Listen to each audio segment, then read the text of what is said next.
안녕하세요. 11월 23일 수요일 한동에서 만나 시간입니다. 오늘 우리가 함께 볼 본문은 마가복음 7장 24절에서 37절 말씀입니다. 마가복음 7장 24절에서 37절입니다. 지겹게 얘기하지만 먼저 성경을 읽으시고 이 영상을 보시는 게 좋습니다. 그러니까 본인이 먼저 큐티를 하시고 묵상하시고 이런 점이 있네 라는 것들을 느끼고 저랑 같이 큐티를 나눈다는 생각으로 보시는 게 좀 더 도움이 됩니다. 그리고 저는 이것을 강의하는 것이 아니라는 점도 다시 한번 밝혀 드립니다. 오늘 본문은 스로보니게 여인의 믿음에 관해서 이야기하고 있습니다. 그러니까 그 전 본문하고 좀 내용이 이렇게 뭐라고 할까요? 매치되는 것 같은데, 전에 있던 본문이 이제 그 전통들, 자신들이 지키는 전통들과 그런 편견 때문에 하나님께 나아가는 것을 막는 자들이 있다면, 오늘 본문은 오히려 그 전통과 편견 속에서 오히려 그 전통과 편견을 온몸으로 맞서며 하나님을 향해서 뚫고 나가는 한 여인의 믿음을 보여준다라고 볼 수 있을 것 같습니다. 왜냐하면 이 자신의 딸을 고쳐달라고 할 때 그렇게 이야기를 해요. 예수께서 이르시되 27절에 이렇게 이야기합니다. 자녀로 먼저 배불리 먹게 할지니 자녀의 떡을 취하여 개들에게 던짐이 마땅치 아니하니라. 네, 예수님이 이 스로보니게 이방 여인이기 때문에 이방 여인을 무시하는 나는 유대인을 위한 메시아다라는 것을 마치 보여주듯이 그게 이 당시의 편견과 어떻게 보면 당연한 전통적인 생각이었잖아요. 그래서 개들에게 던져도 마땅하지 않다. 그러니까 이 여인을 개 취급했거든요. 근데 그럼에도 불구하고 여자가 대답하여 이르되 주여 올소이다마는 상 아래 개들도 아이들이 먹던 부스러기를 먹나이다라고 이야기를 합니다. 그러니까 어떻게 보면 구원자라고 믿었던 메시아라고 믿었던 그런 사람조차도 이방인에게는 똑같은 편견과 전통을 가지고 왔는데 그 모습을 보여주는데 이 스로보니게 여인은 그 편견과 전통 속에서도 하나님을 바라보면서 예수님께 정면 돌파를 선택을 해요. 그래서 맞습니다. 옳지만 그래도 개들도 떨어지는 부스러기는 먹지 않습니까? 라고 하는 믿음을 보여줘요.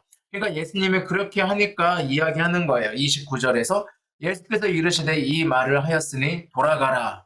귀신이 내 딸에게서 나갔느니라 하심에.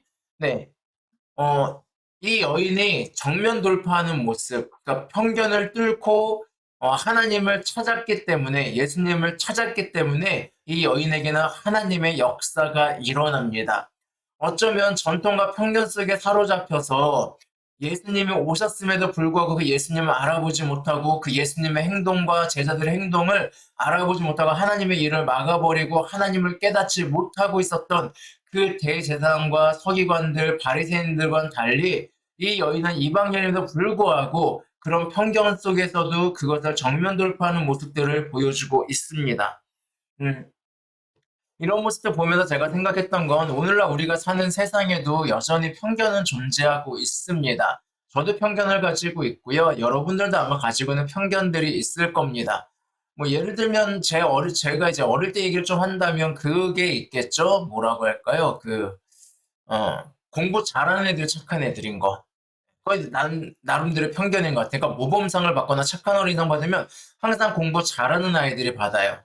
그런데 의외로 교도소에는 서울대 출신이 굉장히 많거든요. 예. 그러니까 공부를 잘하는 게 곧 착한 건 아니에요. 근데 우리는 그런 편견 속에 살아가고 있어요. 공부를 못하면 싹수가 노랗고, 공부를 잘하면 저 아이의 미래가 밝고. 물론 공부 잘하는 건 중요합니다. 하지만 그것이 그 사람의 인간 됨됨이를 결정해 주는 건 아니에요. 근데 우리는 어느 순간인가 그 편견 속에서 살아가면서 사람들을 바라볼 때가 있는 것 같아요. 그리고 사람들을 그걸 보고 판단하거나 이런 경우도 많습니다. 또 다른 편견이 있다면 그런 편견도 있을 수 있겠죠. 장애에 대한 편견들.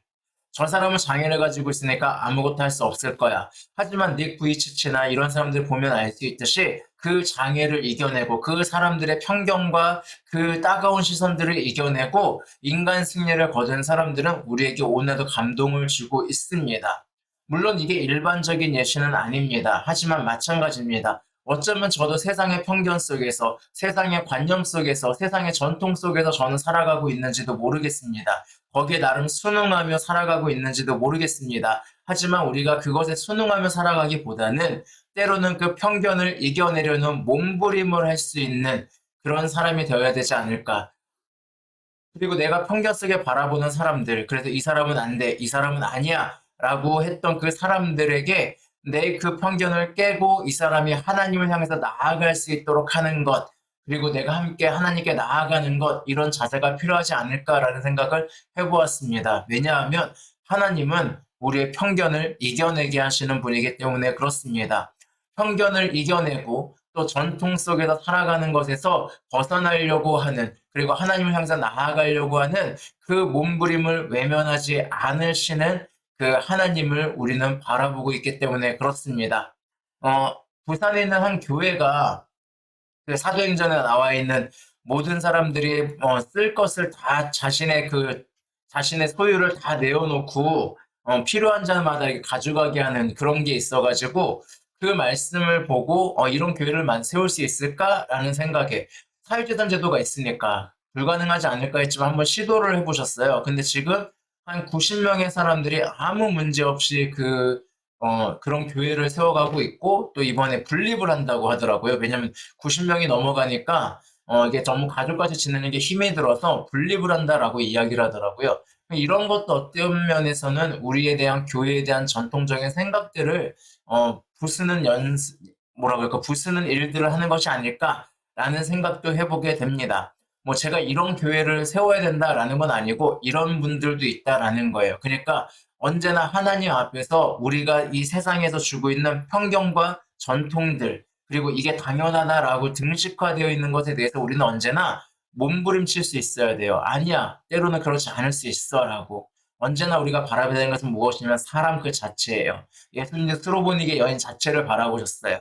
그래서 우리가 사람 그 자체를 바라보면서 그 사람을 향한 편견을 없애버리고 그 사람이 예수님께 나아가고 함께 하나님의 일을 바라볼 수 있는 그런 하루가 되면 어떨까라는 생각을 하게 됩니다. 오늘은 기도하시면서 내 안에 있는 편견들은 무엇일까? 내 안에 있는 전통적인 생각들로 인해서 내가 사람을 놓치고 있는 것은 무엇일까를 한번 생각해보고 그런 것들이 있다면 하나님께 얘기하고 다시 한번 이겨내는 그런 하루가 되셨으면 좋겠습니다. 네, 오늘 하루도 행복하시길 바랍니다. 샬롬.